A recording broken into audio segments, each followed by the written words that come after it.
esse seria o termo, né? De você pegar o que é real e você consegue transformar em outra coisa. Você tá... É como se você estivesse alterando as possibilidades daquilo acontecer. Sim.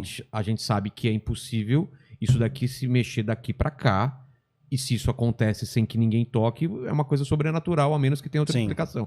Transformar uma água em vinho, ou fazer uma pessoa ficar doente, ou uma pessoa sofrer um acidente, você está interferindo no curso da vida normal. Exato. Quem dá esse poder a essas pessoas, entendeu? É Deus para bem ou para mal? Como que funciona isso? Eu não sei se eu formulei direito a pergunta, você entendeu? Entendi. Porque o poder não é, eu acredito, não é da pessoa que está fazendo o feitiço, ou da pessoa que está fazendo o milagre. Esse poder vem de outras forças, né? Ou não? Sim. Assim, quando não existe uma conexão direta com as entidades, você vibra numa frequência negativa, você pode causar um dano naquela pessoa. Talvez não um dano profundo, mas você pode deixar aquela pessoa mal mais tempo, mais deprimida, mais rebaixada, sofrer um pequeno acidente, é o chamado olho gordo, né? Sei. Né? Você desejou o mal, você se alegra com o mal do seu próximo. Agora, quando você tem aliança com entidades, com demônios, aí você faz pactos, né? Esses pactos, eles vão te dar alguns poderes. O diabo, ele é um bom vendedor. Ele é ótimo de marketing, né? Ele vai te apresentar, assim, um negócio maravilhoso. E a primeira vez que nós vemos isso na Bíblia é Satanás falando para Jesus: olha, se você prostrado me adorar, eu te darei todos os reinos da terra. Olha a prosperidade aí. Começou aí. Você quer ser próspero? Pô, você tá aí vivendo de carpinteiro. Tá vendo de carpinteiro aí, que o trabalho mais pobre, você não ganha nada, você não tem nem onde morar. Você não tem casa, meu. Você mora em barraca. Eu sou dono de tudo aqui. Pois então, a mim foi dado, eu dou a quem quiser. Então, olha agora, você se prostrar do meu, te dou o reino, poder, dinheiro, fama, tudo. E ele tinha poder mesmo de dar isso para Jesus? Tinha, o mundo jaz no maligno. Né? Então ele teria o poder, sim, de dar isso para Jesus. Então essas pessoas, elas pegam um pouco de poder do demônio das entidades, é isso? Isso, elas drenam o poder dessas entidades através delas. A entidade usa também a energia vital do ser humano para isso, né? E aí o feitiço é elaborado. Isso. Mas é claro, tem todo um preço, tem todo um ritual, né? Não é uma coisa simples assim de fazer, né? Mas as entidades, elas podem causar danos desde que haja legalidade. Então, e quando não tem legalidade, eles usam algo que eles chamam feitiço do anel de fogo. Então eles vão... A Bíblia fala que o diabo é como um leão que ruge em derredor, né? Procurando a quem possa tragar. Está procurando uma brecha. Onde está seu ponto fraco? Cadê seu ponto fraco? Aí ele procura, de repente, você está com a vida em ordem, né? Mas de repente ele encontrou, puxa, você idolatra tanto o teu carro, você gosta tanto do teu carro é meio Isaac para você. Aí de repente alguém vai lá e bate no teu carro, te desestabilizou. É o que ele precisa, aquele desestabilização para o feitiço entrar. Entendi. E esse poder é permitido por Deus? É permitido mediante a sua livre escolha. Não.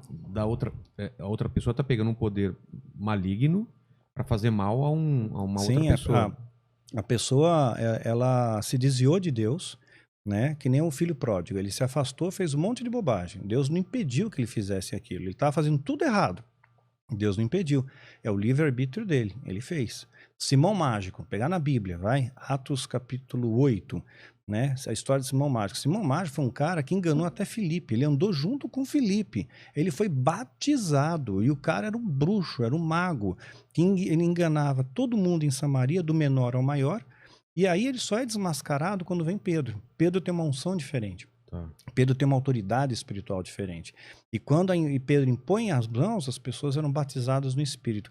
Aí o Simão chega lá e fala para Pedro: aí Pedro, quanto custa você passar essa unção para mim? Quanto custa? Como é um negócio, né? E hoje em dia a gente vê esse desdobramento na igreja. Pessoas vendendo a unção, vendendo pedaço da cruz, o lenço ungido, a água consagrada, né? Então, quer dizer... Como que tem pedaço da cruz até hoje sendo vendido? Pois é. Que cruz enorme é essa, cara? Imagina, a lasca da cruz. Água do Rio Jordão, cara, pega lá Tornerol mesmo e pronto. Não quer nada, Jordão, coisa nenhuma. Caramba. Né? Engana o povo, a lâmpada ungida, lâmpada consagrada. Quando você pensa que os caras já pensaram de tudo, sempre tem uma pérola nova. Tem uma equipe de marketing que trabalha full time para tentar descobrir o que nós vamos inventar agora, né?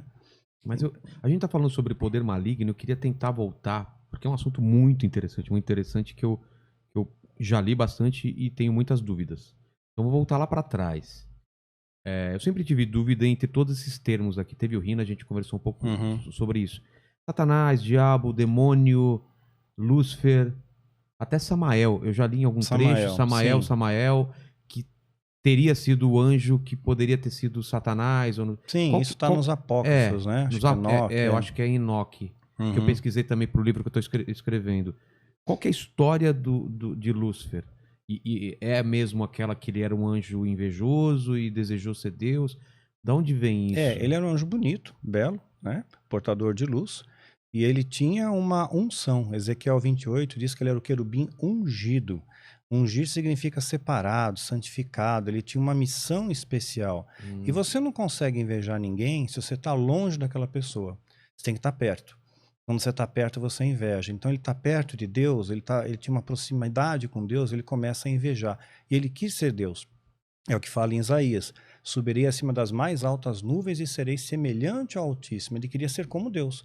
Ao querer ser como Deus, ele é expulso. Porém, ele conseguiu arrastar a terça parte dos anjos com ele.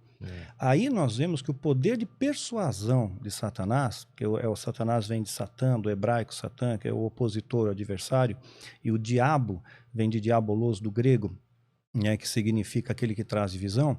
Ele então, Lúcifer, se torna o opositor. Só que ele arrastou a terça parte dos anjos com ele. Quer dizer, o que ele falou para os anjos? Então. Quer dizer, qual foi o argumento? Porque ele conseguiu persuadir de uma maneira, assim, extraordinária. Porque anjos que têm uma capacidade mental de 100%, a gente usa 10% do cérebro, né? O anjo usa tudo, né? E de repente ele conseguiu enganar. Então o poder de persuasão dele é algo incrível. Imagina o que ele não faz com os homens, né? Afastados de Deus, que ele não faz, o estrago que ele não faz com os homens, né? Então, se você não tiver o Espírito Santo para te dar discernimento, você cai no que Paulo chama das astutas ciladas do diabo.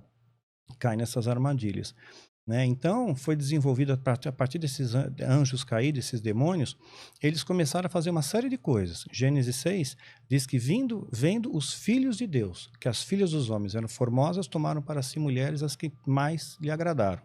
Então, nós vamos ver uma coisa curiosa aqui, né? Anjos caídos copulando com mulheres terrenas, elas tendo filhos e nascendo gigantes, os Néfilins, né? É o que fala na continuação do Quilaim, o Néfilim, Então, os gigantes. E esses gigantes continuaram na história mesmo depois da Era Diluviana. Né? Então nós temos aí o que é chamado Eles não foram mortos no dilúvio? No dilúvio, sim. Mas continuaram fazendo a mesma coisa. O ritual continua. Eles continuaram. É chamado de precedente bíblico. Porque pós-dilúvio, nós vamos encontrar, por exemplo, o gigante Golias. Golias é pós-dilúvio. Né? O Golias tinha 2,75 de altura. Quer dizer, era um monstro, né? E não era um cara que tinha doença, gigantismo. Ele era um guerreiro. Só a armadura dele completa era 80 quilos.